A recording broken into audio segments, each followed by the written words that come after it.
Olá, tudo bem? Vamos dar continuidade ao nosso curso sobre tratamento de acervo fotográfico. O tema agora abordado é metodologia de catalogação de acervo fotográfico.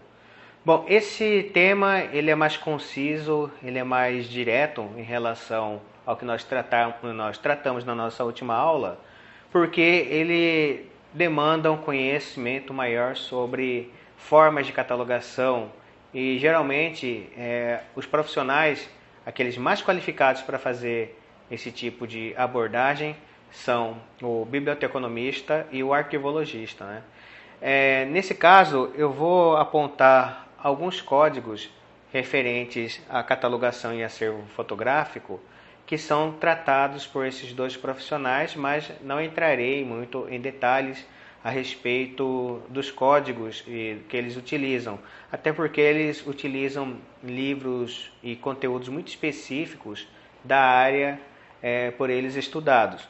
Mas a abordagem aqui ainda assim será focado na busca de um método para a catalogação pensada mais adequada para acervo fotográfico. Com isso, eu não estou dizendo que eu estou atingindo o modelo adequado, mas a busca aqui é pelo melhor modelo possível, né? Nas nossas limitações, né? Baseado no que nós temos e também até no que nós não sabemos. Mas, no geral, existem em comum informações de ambas as áreas, né, da arquivologia, da biblioteconomia, que se cruzam e essas informações é que nós vamos utilizar e também utilizar também o conhecimento que nós temos da área de história, da análise de imagem, da semiologia, da semiótica para poder fazer formular uma proposta de ficha catalográfica que a gente imagina ser a mais adequada para a catalogação de acervo fotográfico histórico. Então vamos lá. Bom, como eu disse, o tema hoje é metodologia de catalogação de acervo fotográfico. Então, vamos fazer alguns ponderamentos que são importantes para começar a análise desse tema. Descrever algo é possibilitar que o espectador visualize um cenário onde se desenvolveu ou se desenvolve uma cena. É representar verbalmente ou de forma escrita um objeto e seus aspectos mais característicos.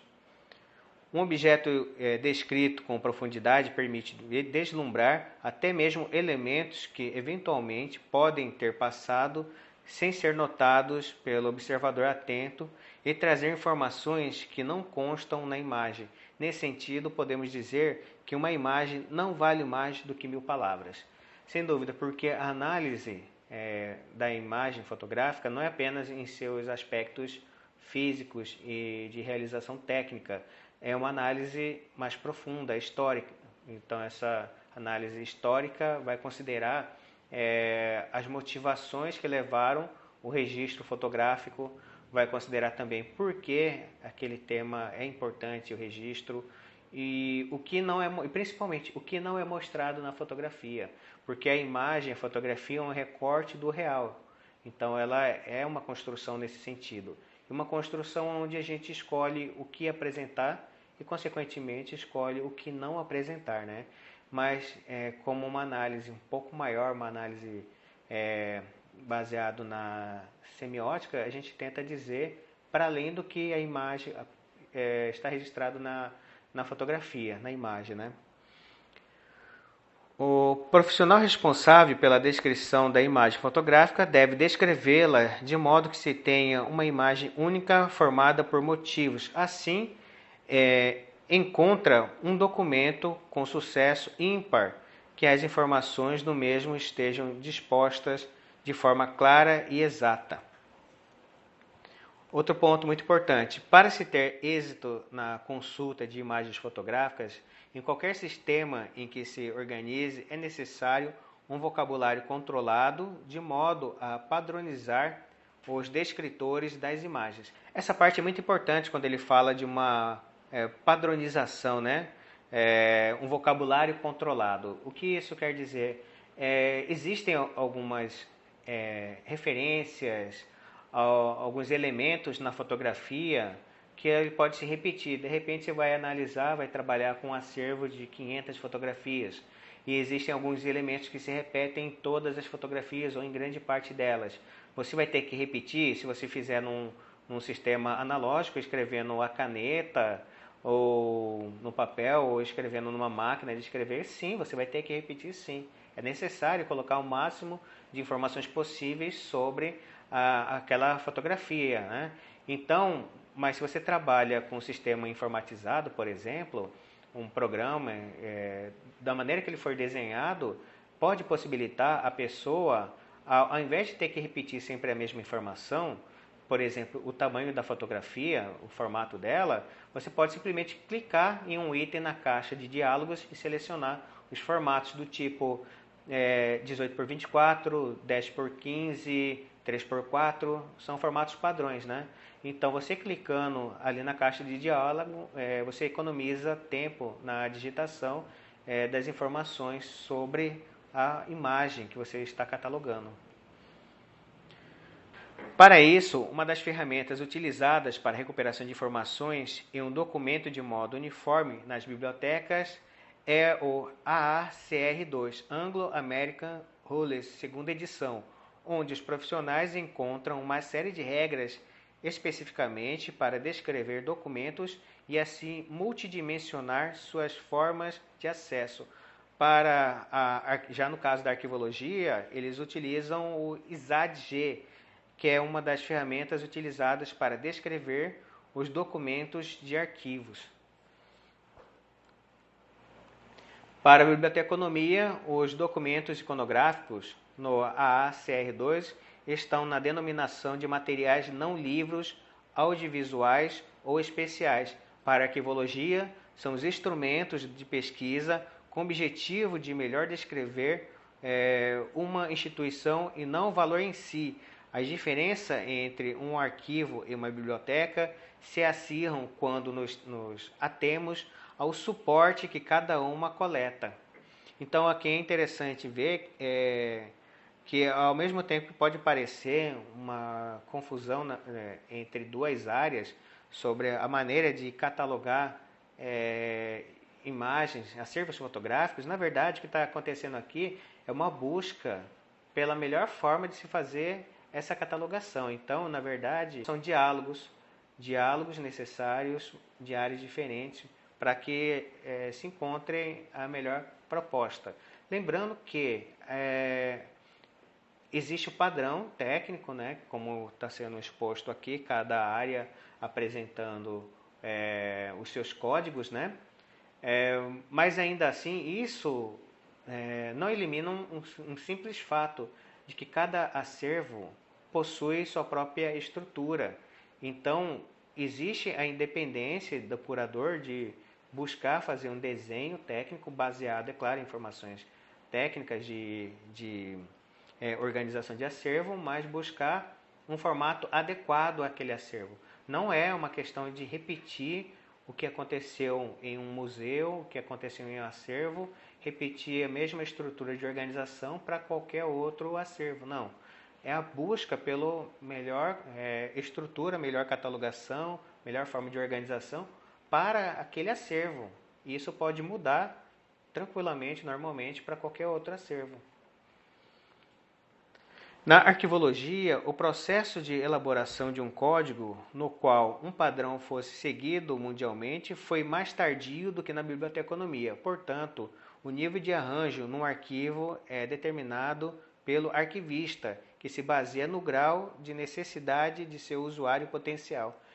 Outro elemento também muito importante na hora de você analisar como organizar um acervo. Você tem que pensar, você está organizando para quem? E nesse de para quem você está organizando, você tem que pensar em formas que possam facilitar a vida daquela pessoa que vai consultar, para que o acervo tenha cada vez mais funcionalidade na vida dessas pessoas. Bom, aqui agora nós temos uma tabela em que eu fiz um comparativo de alguns elementos descritores presentes tanto para a arquivologia quanto para a biblioteconomia. Em relação a níveis, os arquivos estão centrados na tipologia documental, enquanto as bibliotecas estão centradas no usuário. Em relação à autoria, arquivo está centrado na gênese de origem da unidade de produção, enquanto a biblioteconomia está centrado na responsabilidade individual. O título em é entendido como parte do fundo, enquanto na biblioteca é obra. Descrição física, os arquivos dão pouca ênfase, enquanto a biblioteconomia, ela é mais evidente quanto a isso. Bom, então existem outros comparativos em relação a arquivos de bibliotecas, nesses descritores de níveis, autoria, título, descrição física, interpretação, interfaces, tratamento e principalmente disponibilidade. Bom, em relação ao nível de organização em um acervo, podemos colocar, por exemplo, que o primeiro nível do arquivo, do fundo, grupo e subgrupo, enquanto como instrumento de pesquisa, para isso seria o guia. No segundo nível, série de documentos, o sistema de pesquisa seria um inventário. No terceiro nível, peças documentais, o seu instrumento de pesquisa seria o catálogo. O que auxilia, então, a identificação dos agrupamentos documentais, auxiliaria seria o índice, né? E no caso de instrumentos de pesquisa, o auxiliar mesmo. Bom, agora eu vou apresentar um modelo de um código, né? De uma ficha de catalogação, e tem ali alguns elementos como o código de referência, o título, a data, o nível de descrição da coleção, né?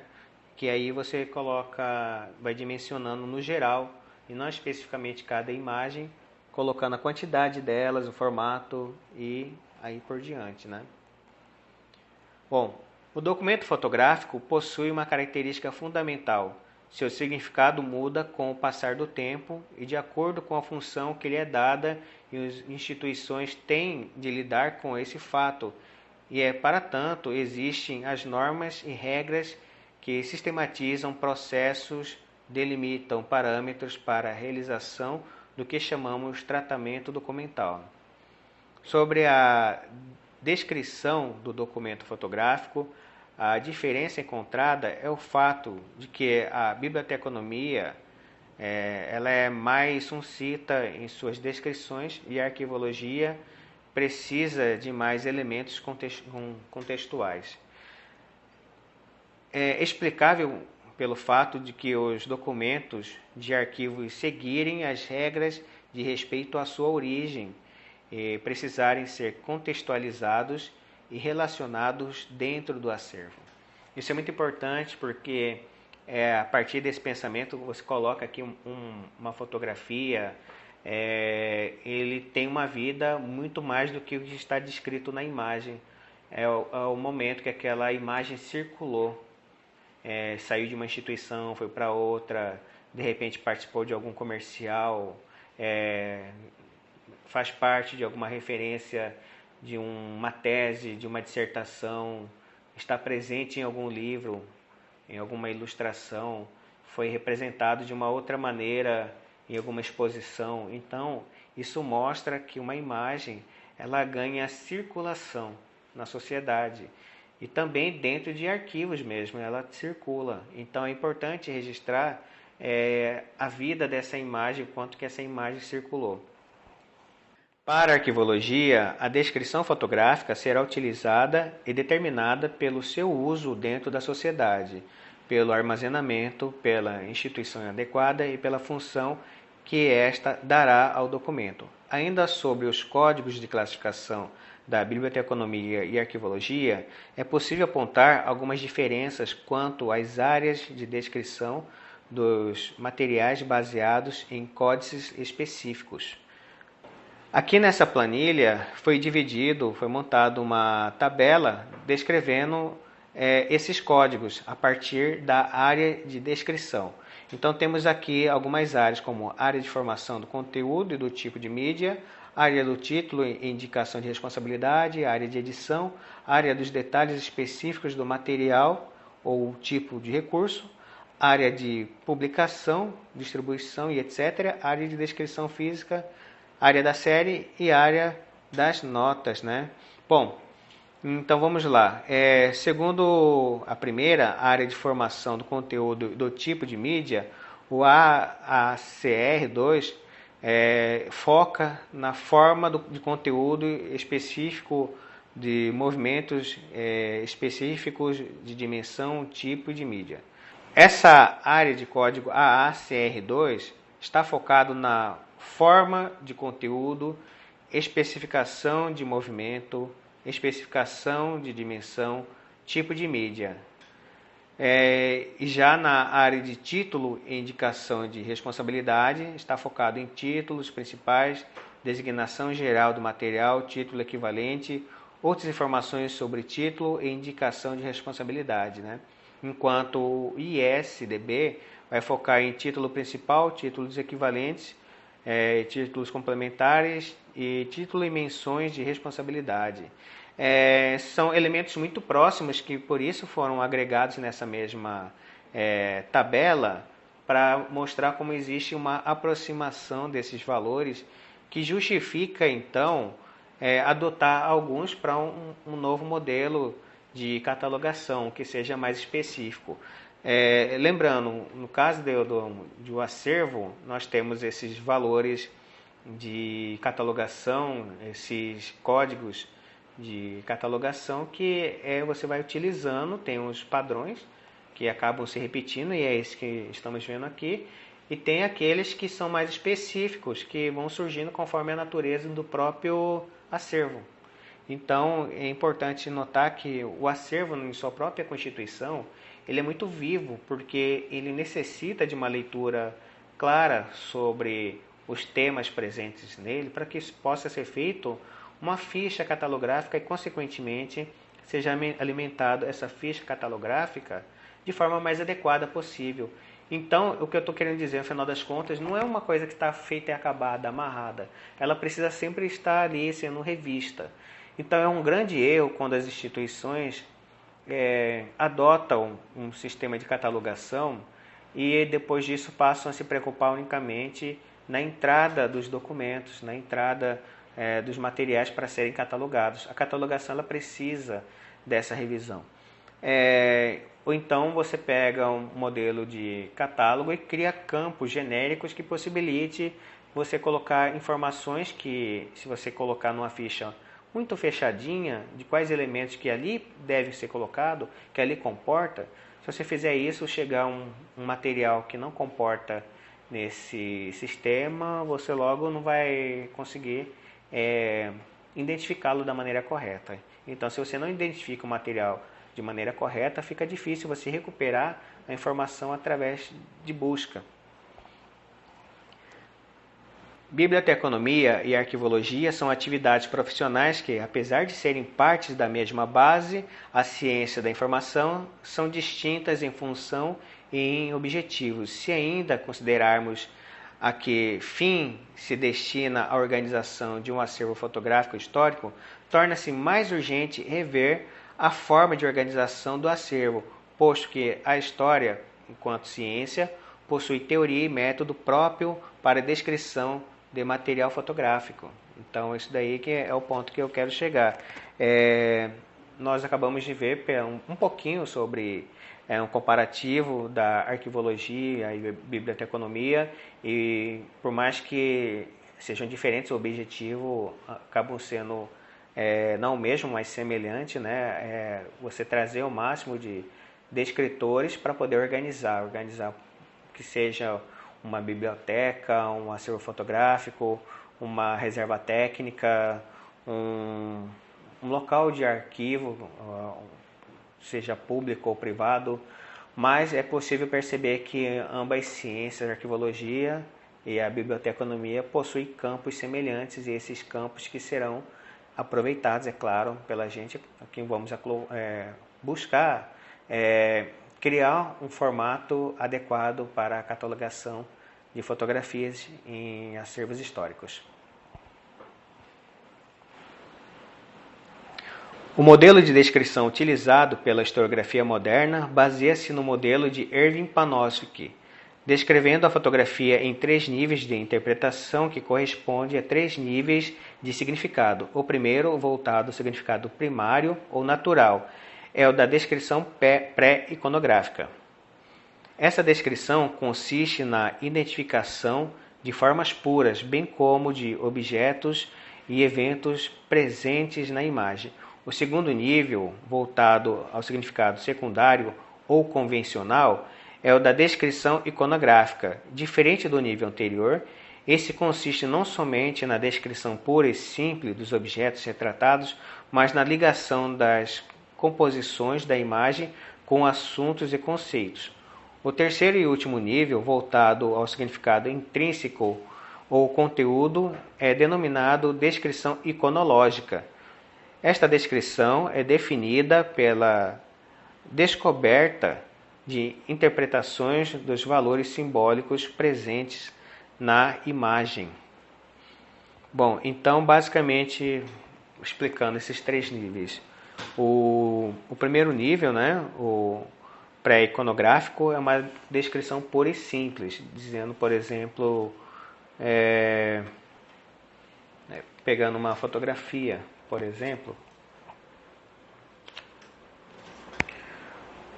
vou fazer uma descrição pura e simples, sem entrar muito no que se trata essa imagem. Eu vou dizer, é uma fotografia realizada em uma rua, com casas no fundo.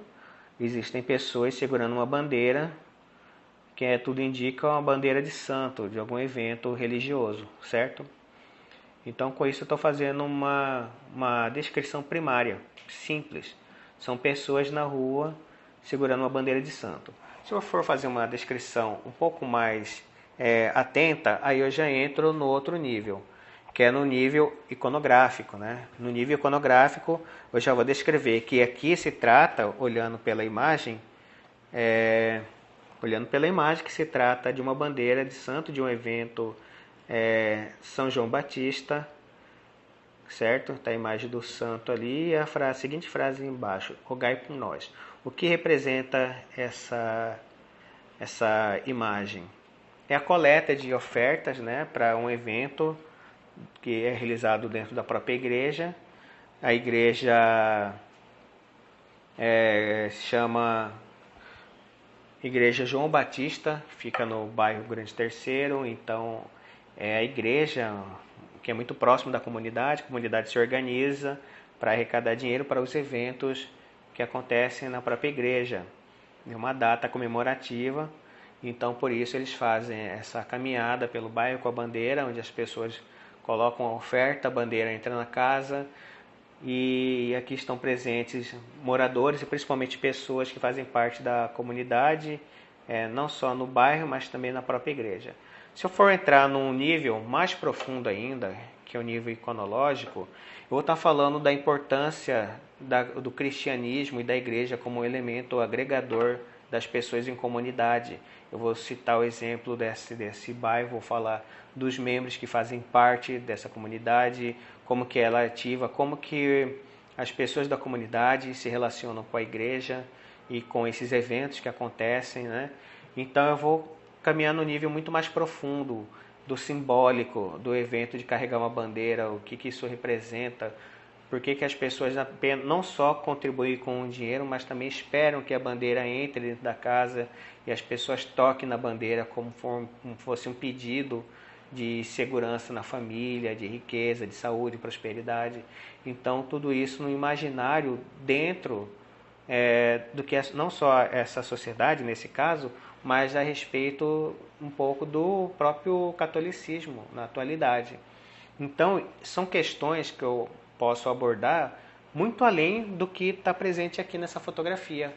Mas essa imagem, tudo que ela representa, ela puxa muito mais distante. E é isso que é a análise iconológica. Ele não se prende apenas nos valores presentes na fotografia, simbólicos, religiosos. Ele puxa para muito mais valores históricos mesmo, que implica uma pesquisa por trás. Então, essa fotografia numa análise de perspectiva iconológica, vai puxar muito mais informações, com muito mais profundidade. E é aí que está o interessante na análise, porque não é apenas a fotografia em si, mas é tudo que não aparece nessa fotografia. Esse é o interessante. O que a gente estuda quando estuda a história da fotografia, a forma de análise, a análise semiológica, a gente quer saber isso.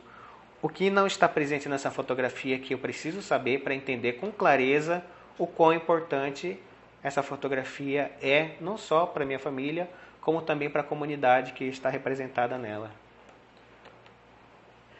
Bom, então vamos retornar aqui nessa parte sobre esse método de análise iconográfico. Em outras palavras, a iconografia seria a responsável pela reconstrução dos elementos visíveis que compõem a fotografia, enquanto ficaria a cargo da iconologia uma minuciosa recuperação das informações decodificadas, invisíveis dentro dessa imagem. Então, informações invisíveis dentro dessa imagem quer dizer o quê?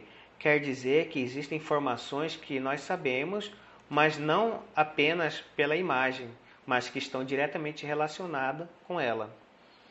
A análise iconográfica corresponde à investigação da realidade exterior ou explícito, criada a partir do instante do clique. Já a análise iconológica corresponde à investigação da realidade interior ou implícito, o desvendar da trama histórica e social da imagem, bem como avaliar sua dimensão cultural e ideológica. Sendo assim, a interpretação iconológica se desenvolve na esfera das mentalidades. Bom, então um conjunto de fotografias como essa nos leva a pensar que a importância de se guardar uma imagem dessa não é apenas um registro puro e simples. Ele caminha no sentido do simbólico e até mesmo do emocional. E tem ligação direta com a formação da identidade das pessoas com a comunidade e com a religiosidade.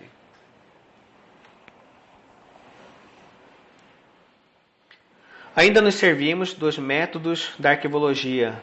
Apontaremos aqui os principais elementos de descrição segundo a NOBRAD, Norma Brasileira de Descrição Arquivística, e o Manual de Catalogação de Documentos Fotográficos da Funarte, Fundação Nacional das Artes. Eu fiz aqui uma tabela, né? Temos aqui uma tabela da NOBRAD e do Manual da Funarte.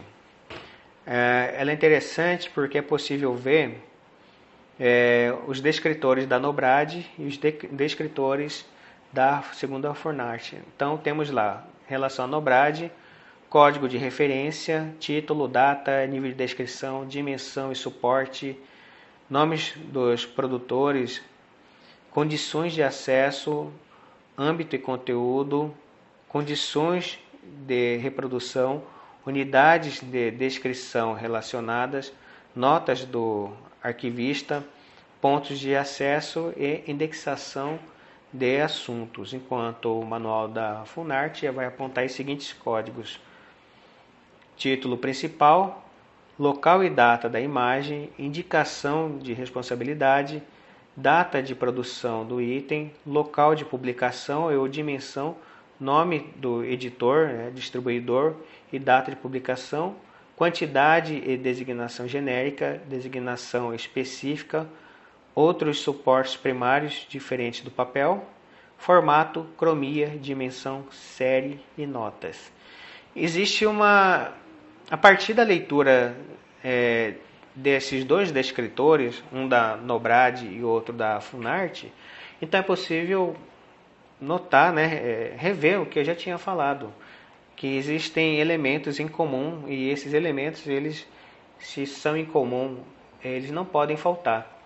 E então, quando você estiver organizando seu próprio acervo, É importante você ter esses elementos como os principais e conforme a natureza de cada acervo fotográfico ou acervo de qualquer objeto que seja bidimensional, tridimensional, você acrescentar depois desses elementos, né, os campos que você julgar necessário para poder ter uma compreensão maior do seu acervo. Aqui um formulário da Anobrad com uma fotografia, então mostra que segundo uma ficha catalográfica preenchida, se atendendo a Anobrad, em relação a essa fotografia. Está descrita lá o código de referência, o título, Carlos Chagas com seu filho, Carlos Chagas Filho, a data, uma data de realização da produção da fotografia, nível de descrição, dimensão e suporte, né? Entidade custodiadora, âmbito e conteúdo e condições de acesso, né? Então, são elementos que se preenche quando possível se preencher. Imagino que grande parte das fotografias que se tem com objetivo de ir para algum acervo não vão ficar com 100% dos seus campos preenchidos, mas é importante tentar ao máximo ter esse conjunto de informações para que seja positiva o retorno de uma consulta, né, em sistema analógico ou digital. E aqui o outro modelo do manual da Funarte, uma fotografia e uma ficha de descrição ao lado, descrevendo a fotografia. Reparem que nessa ficha tem uma característica interessante. Ele faz a descrição da técnica em relação ao estado de conservação, formato, o tipo do material aglutinante, gelatina, preto e branco, tamanho 17 por 23. E ele vai criando logo embaixo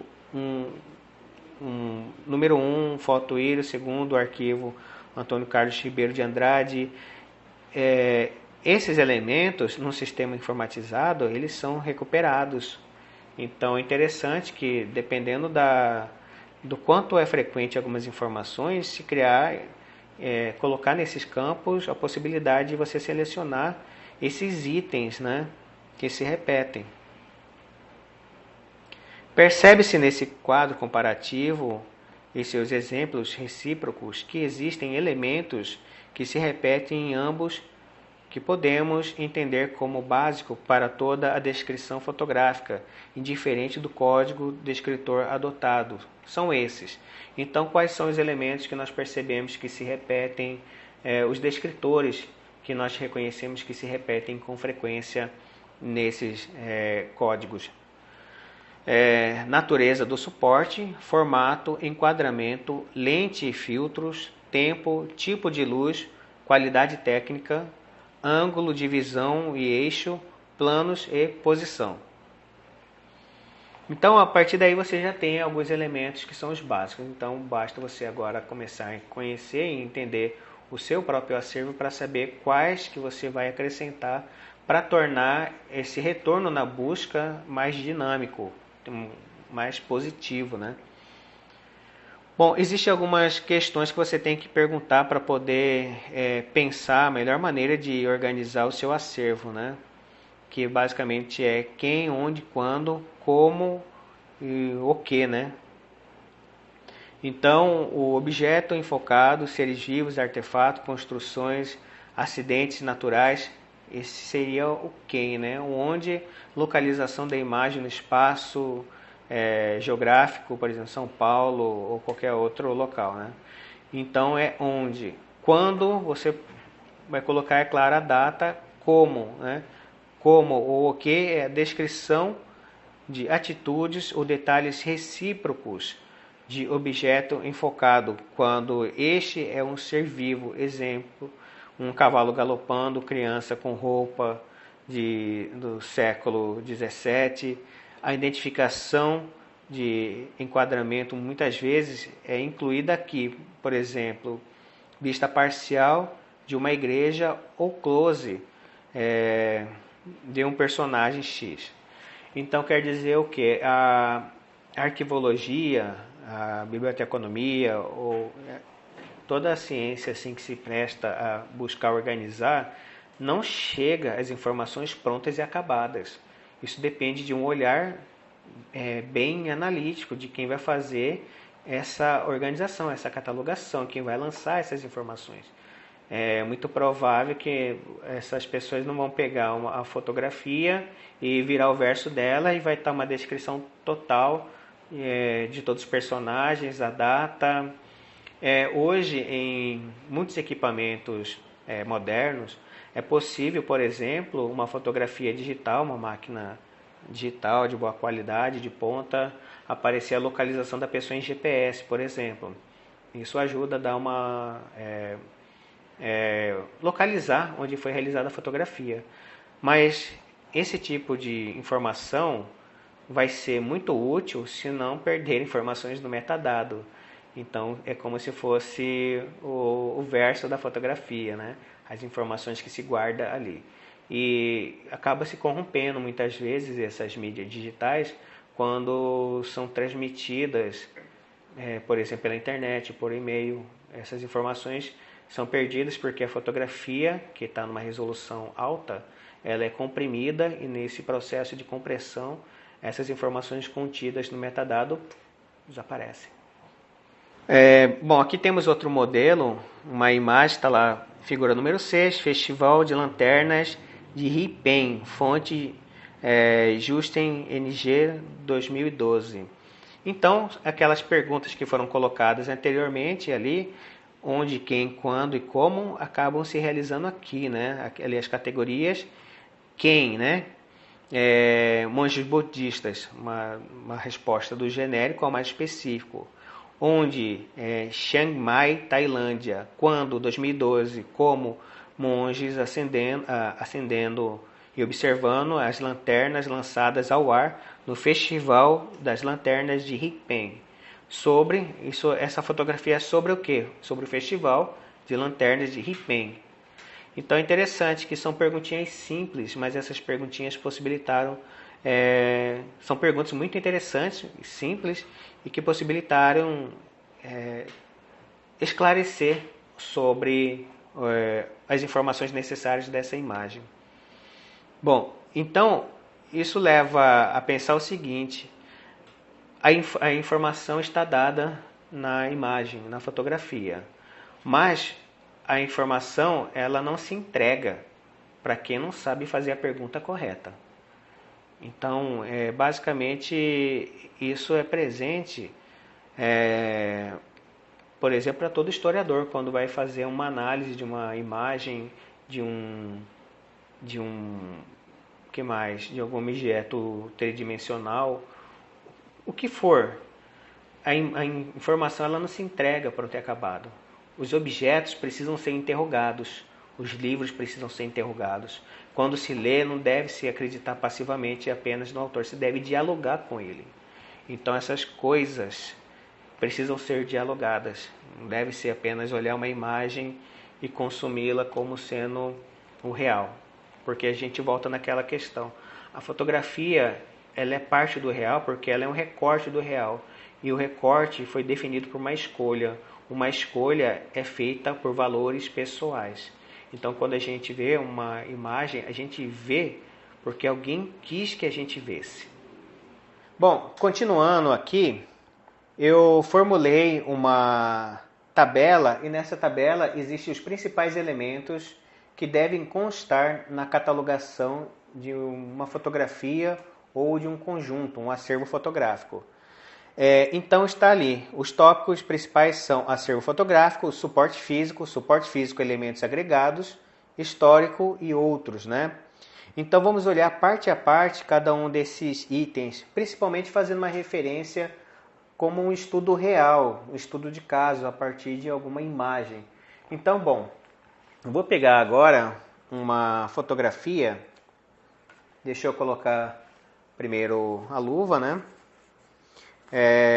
Então a ideia é, a partir de uma imagem, nós vamos analisar quais os elementos da imagem devem constar para que a gente entenda na prática, pelo menos um pouco, na prática, como que se dá essa catalogação. E logo em seguida eu vou mostrar um exemplo conforme a catalogação realizada dentro do próprio Museu da Imagem e do Som de Cuiabá, ok? Então deixa eu só me preparar aqui. Bom, vamos lá. Aqui está, como eu já tinha dito anteriormente, esse daqui são alguns álbuns fotográficos pessoais, e eu vou pegar um modelo dentro desse álbum que eu vou utilizar como referência. Lembrando que aqui, ó, nesse caso, essa imagem, essa fotografia, o adequado a ser guardado uma imagem como essa daqui é o seguinte: usar uma jaqueta de poliéster ou de outro material que não PVC para poder acondicioná-lo. E aqui nesse caso foi criado essa pequena jaqueta do tamanho um pouquinho maior do que 10 por 15, que é para poder melhor conservar. Dessa maneira, a pessoa consegue, por exemplo, visualizar uma imagem, uma fotografia, sem precisar ter o contato direto. Aí eu posso passar a mão sobre a fotografia, certo? E isso não vai causar dano a ela, porque eu estou usando essa jaqueta de poliéster. E aqui está presente nessa fotografia uma fotografia pessoal, certo? Então ela possui alguns registros, certo? Quem tirou essa fotografia foi, no caso, meu pai, né? Então está aqui o nome dele e o ano em que ele realizou essa fotografia, em 1995. Pois bem, então essa fotografia, vou tirar da jaqueta de poliéster. Então essa fotografia, ela possui uma mancha que é relativo ao próprio momento da captação fotográfica, por conta de um reflexo de luz. E aqui está uma bandeira de santo, que é aquelas bandeiras em homenagem a um determinado santo, que saem pela rua num cortejo, acompanhado inclusive de uma banda, e vai sendo tocada uma música conforme vai avançando por dentro do bairro, chamando a atenção dos moradores, de modo que as pessoas possam ver e até mesmo participar do cortejo. A ideia é essas pessoas que são os patronos do evento, carregando a bandeira, entram na casa das pessoas conforme as pessoas convidam para que a bandeira entre. Então coloque amarrado uma oferta na bandeira, né, um dinheiro amarrado na saia da bandeira, e entram pela casa abençoando, né, os cômodos da casa, a família, para que as pessoas se sintam mais confortáveis. Então tem muito a ver com uma questão de não só religiosidade, mas também de comunidade. Isso é muito importante, muito interessante. Então vai seguindo a bandeira, e conforme ela vai avançando, depois que cobrir toda uma determinada região, o cortejo se encerra no mesmo local que começou, geralmente na igreja da qual sai a bandeira. No caso, nós temos aqui, como é possível ver no detalhe da bandeira, é uma bandeira de São João Batista, que está escrito logo abaixo, rogai por nós. E aí uma pintura de São João Batista com um cetro, que é na verdade um crucifixo com a base longa. Tem lá uma ovelha e em torno dele flores cor-de-rosa. E na foto dá para ver algumas pessoas. Essas pessoas presentes na foto, elas são integrantes de um grupo conhecido como Legião de Maria, que tem uma sala que funciona dentro dessa igreja. Então, são membros da igreja, membros que participam há muito tempo de eventos da igreja, eventos religiosos, eventos da comunidade, arrecadação de roupas e alimentos para os mais necessitados. E com uma ocasião de um evento como esse, participam também do cortejo com a bandeira. Pois bem, então essa daqui é uma foto que ela é importante para o entendimento da relação da comunidade com a religiosidade nessa região. Pois bem, e aqui nós temos, como eu já disse, essa tabela com os elementos. E nessa tabela com os elementos, vamos ver do que se encaixa cada um desses elementos. Pois bem, vamos lá. Código. O código ele pode ser criado ou pode-se adotar o código da própria arquivologia, da própria biblioteconomia, certo? Não erra, não falha quem utiliza esses códigos da arquivologia e biblioteconomia. Bom, então, adotado um código, certo? O que define também o código é o fato de existir ou não mais fotos. Da maneira que for organizado o acervo, ele vai surgindo fundos e outros divisões dentro do próprio acervo. Se é um acervo com um conjunto único ou então são vários, isso vai determinar também a codificação utilizada. Pois bem, título. Qual que é o título que se daria? Um indicativo para a escolha do título pode ser até mesmo o que está escrito na bandeira. Você pode colocar Cortejo, Bandeira, São João Batista. Esse é um título que ajuda. Ou então você pode colocar resumido, apenas como título Cortejo de Bandeira.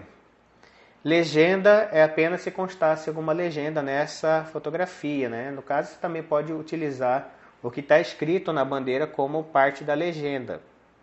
Data. Qual que é a data de realização dessa fotografia? No verso nós temos indicativo que é 1995. O autor da fotografia é Timóteo. No caso, nome completo, então seria o sobrenome em caixa alta, Siqueira, Timóteo Soares. Então, esse daí dá para identificar o autor. Local. Qual local que é esse? Local é o bairro Grande Terceiro, Cuiabá, Mato Grosso. Observação iconográfica e iconológica. Em iconográfica, eu colocaria cortejo da bandeira de São João Batista. Isso mesmo, cortejo da bandeira de São João Batista pelo bairro Grande Terceiro. E nessa, depois, como elemento iconológico, nessa parte de descrição, dessa parte de observação, aliás, eu vou me desenvolver, eu vou me estender, dizendo o máximo que eu posso sobre esse evento. Quem participou, qual foi a condição de participação. Então são perguntas: quem, quando, onde, porquê, né? Onde se insere essa fotografia? Aí você pode dizer que, como eu conheço o fato, né? Eu era novo, mas eu conheço o fato como que se desenvolveu essa cena. Eu posso dizer que essa bandeira ela passou por ocasião de arrecadar fundos para a realização de um evento dentro da própria igreja. Nessa igreja é realizado um almoço beneficente, é realizado sorteios de brindes, é realizado também, no caso, a festa junina, entendeu? Então, diversos eventos vão acontecendo. A comunidade vai se formando, quem organizou, eu sei dizer também. Então, você vai, nessa oportunidade desse item aqui, observação, que está entre parênteses aqui, iconográfico e iconológico. Na parte iconológica você vai fazer esse desdobramento, você vai dizer mais do que consta na própria imagem, mas são informações relativas à imagem. Quando você conhece, então, essas informações, quando você olha essa imagem, ela passa a fazer muito mais sentido do que simplesmente olhando a imagem para quem não conhece os fatos. Então você tem que se desenvolver na pesquisa. E isso geralmente implica uma pesquisa histórica, um acompanhamento de um memorialista, alguém que vivenciou, alguém que conhece o que aconteceu. Então é importante conhecer quem são essas pessoas presentes na fotografia e, se possível, ter um diálogo com elas de modo a você reconstituir o fato, o que aconteceu nessa imagem, um fato que foi registrado parcialmente, que a fotografia é isso. A fotografia é esse registro parcial nesse espaço de 10 por 15, nesse caso. Então, a partir desse registro, você consegue, através de entrevistas, fazer um desdobramento de um conjunto de informações muito maior do que é possível apreender a partir da observação dessa fotografia. Então, nessas informações que serão levantadas, a partir de entrevistas, a partir de outros materiais, como materiais impressos, oficiais ou não, trabalho com memorialistas e também uma conversa com a própria história para entender um pouco dessa relação orgânica entre religiosidade e comunidade, que também é muito importante. Em diversas outras partes do Brasil e do mundo, um dos elementos agregadores da comunidade é a religiosidade. Então é importante concatenar essa informação. Bom, outros elementos dentro dessa planilha, dessa tabela que constam aqui, por exemplo, suporte físico. Bom, que tipo de suporte físico é esse? Tipo do suporte: papel fotográfico, tamanho 10 por 15, técnica. A técnica utilizado é papel fotográfico brilhoso, né? É um papel específico. A coloração, colorido. Outros pode colocar papel com marca d'água ao fundo, né? Aí o que seria essa marca d'água ao fundo, né? Você pode colocar em observações esse nome como consta, que é Kodak Paper. Kodak Paper. Então aqui em observações eu digo que existe uma marca d'água e em observações eu descrevo qual é a marca d'água. Então com isso eu estou preenchendo com o máximo de informações essa ficha. Suporte físico, elementos agregados. Elementos agregados seria o caso, por exemplo, se tivesse um papel colado junto a essa fotografia, grampeado, que você, é claro, teria que tirar o grampo, porque o grampo ele vai enferrujar e com isso danificar a fotografia. Então você retira esse papel ou qualquer outra coisa. Pode ser, por exemplo, ele ter uma cartolina que, protegendo algumas fotografias, possuem um suporte físico além da própria fotografia, que é colado para dar um pouco mais de resistência. Aí é o caso de analisar se é viável ou não retirar, porque você deve retirar se aquilo está causando um dano cada vez maior à fotografia. Mas se não causa dano, se passou décadas sem causar nenhum dano à fotografia, você deve preservar, porque isso faz parte de um processo físico de formulação de uma fotografia. Então isso marca um momento histórico onde se pensava que a melhor maneira de conservar uma fotografia seria colocando uma moldura colada junto à imagem, junto à fotografia. E é o caso nesse momento de analisar se é válido ou não retirar esse suporte colado junto à fotografia realizada. Então é uma questão também de bom senso e uma análise bem técnica, né?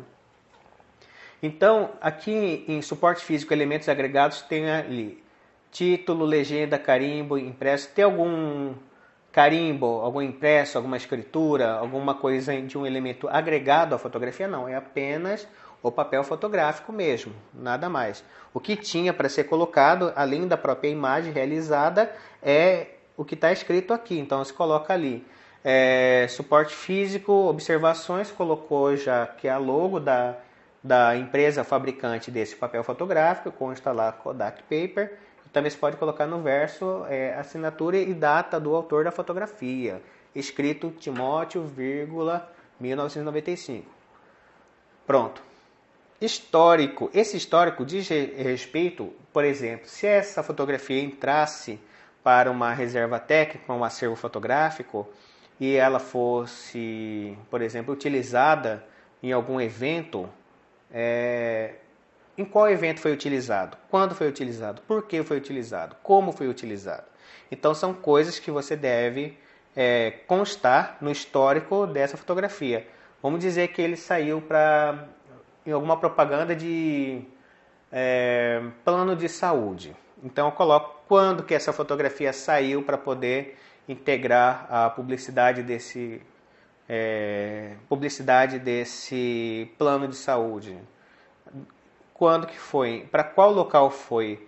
Qual que é a origem dele? Qual que é a propriedade atual? Nesse daí você vai dizer origem de onde veio. No caso, veio, por exemplo, da minha família. Então você diz, veio da família do proprietário, veio da família do autor da fotografia. Propriedade atual, vamos dizer que vai para o museu. Foi para o Museu da Imagem do Som de Cuiabá. Um exemplo. Qual coleção, fundo e outros que ele vai passar a integrar. Aí vai dizer se vai ser criado uma coleção nova ou não. Ou vai ser uma coleção exclusiva. Se há cópias dessa fotografia, vai se dizer também se há cópia ou não dessa fotografia, ou se é uma foto única. Se há negativo, nesse caso, se essa fotografia entra para o museu junto com algum negativo, deve constar que existe o negativo dessa fotografia. Se não tiver, é só marcar não também. E no último item, ali tem outros, estado de conservação. Aí no estado de conservação você vai observar que a fotografia, ela, por mais que é de 95, 95 tem menos de 20 anos, mas é possível perceber que está em ótimo estado de conservação. O papel, ele possui brilho ainda, ele não aparenta nenhum desgaste físico, nem descolamento de nenhuma natureza, não possui manchas, não só no verso, mas também na frente, apenas umas pequenas marcas digitais, por se tratando de uma fotografia de família. É muito provável que pessoas colocaram diretamente a mão, inclusive eu, sem usar o equipamento adequado, e por isso marcou. Ele não possui nenhuma mancha de nenhum produto, seja químico ou não, apenas uma marcação à caneta, feita pelo próprio proprietário da fotografia, aquele que realizou a fotografia, o autor, né? Então, em relação a outros estados de conservação, o estado de conservação dele pode-se dizer que é bom, né? Se tem alguma observação, não faria alguma observação nesse sentido. Não há nenhum desgaste químico da imagem realizada no suporte. Nada do tipo que possa constar, certo, de relevante. Então, a partir disso, dessa análise, você consegue preencher grande parte dos elementos que constam nessa tabela, né? Bom, desde acervo fotográfico, suporte físico, elementos agregados, histórico e outros. Aí você vai me perguntar, nossa, mas é muita coisa. Sem dúvida é muita coisa, e todos os campos, se possível, têm que ser preenchidos. A não ser que realmente você não tenha informação para colocar. Entre colocar uma informação errada e não colocar, prefira não colocar.